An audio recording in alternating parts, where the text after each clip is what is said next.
I wanted to talk to you about, well, one thing really, and it really is a question more than a speech with answers. And the question is asking, what happened to Generation X? Generation X was cool. It was groovy. Generation X was midnight oil. It was fun. It was pissed. It was crazy, it was wild, and then something happened, and Generation X, not the baby boomers, but Generation X has created the nanny state.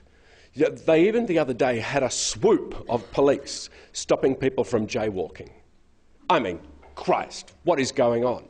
We can't smoke inside anymore. We can't have more than 2 drinks because then we're binge drinking. 2 drinks and 1 sip. You're a binger. Arrest him. Hold him down. Come on. Make him vomit. Give him epicac. Survive. Revive. It is out of control. You can't swear on the street anymore. Not even to yourself. You can't go, bugger. Otherwise you will be arrested by a member of a generation that thought it was cool. Now, the last time I saw Generation X at work was in a student bar. They were drinking like there was no tomorrow, which of course it turns out, well, there was. They were rooting in the back of their mum's Toyota Corolla that they'd borrowed for the night, smoking cigarettes, smoking marijuana, snorting amyl nitrate, scoffing ecstasy tabs, going gaga gangbusters on LSD. Look at the pretty traffic light. It wants me to, go.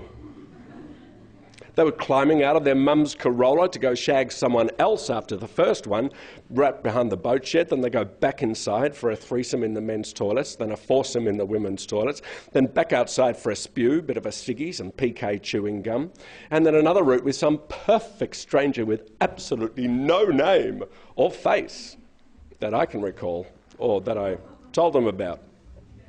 But it was living and it was youth. It was youth being youth.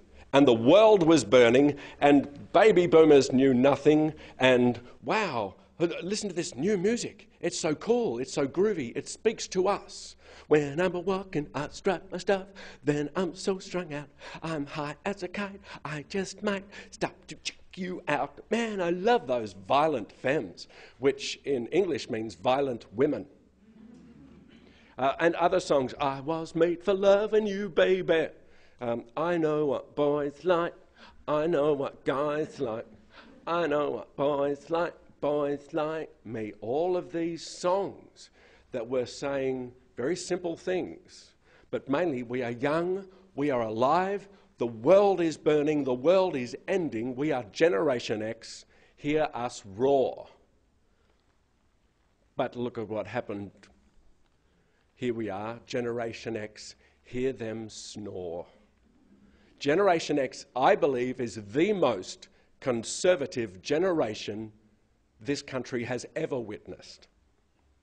In the sense that they have gone backwards faster than any of the others. Sure, the baby boomers kind of wheeled things backwards, but they're still out there growing pot plants in the back. Oh, look, we thought we'd get some nice seeds out of this one. You know, they're having a lovely time, the boomers.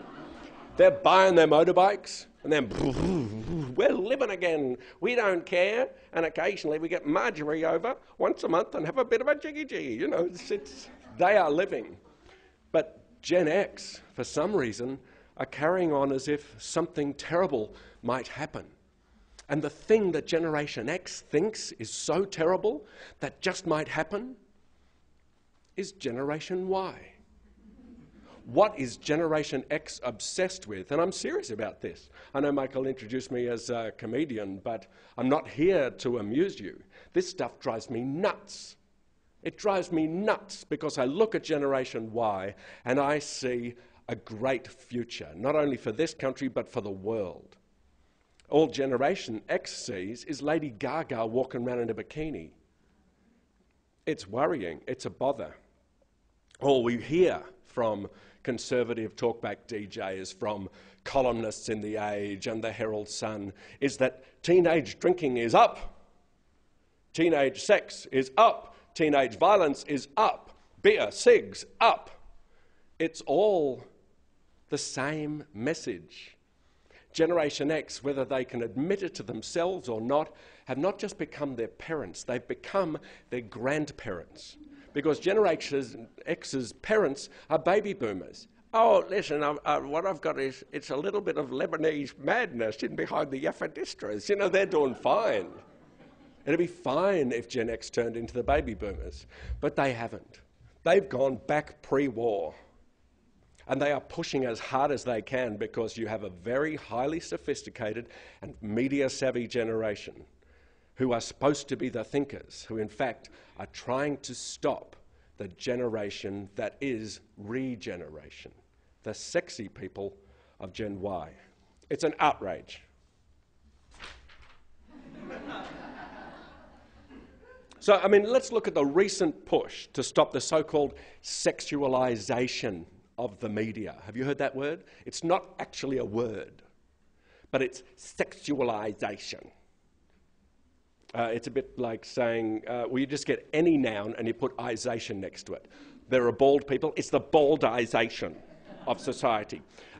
People are wearing more clothes in winter. It's the clothesization. Try saying that word after a couple of shandies. The foodization. Society is undergoing what I call the izationization. That if it is an ization, and izationization suggests something bad is happening, then it must be bad. If we put sex in front of it, sexualization, well, suddenly it's something bad, it's something evil, it's something wrong. I just think it's something that young people think about all the time. When did sexualizing anything become a bad thing? I can see Gen Xers out there now thinking, I don't know where this is going, but this is not going to be right. I'm going to have difficulty with this as I drive my Renault back to Yarra. Every day we have the male shock jocks. It's outrageous. It's a complete outrage. What is happening out there in the world? In the morning we have, Mel and Kochi, and they do their shock jocking through questions. It's very clever. You watch that program. I love Mel. You watch that program, and they don't say this should stop. They say, are young people having too much sex? As opposed to what they really want to say is, young people are fucking too much. And why don't we get any fucking anymore? Because we're tired after making them.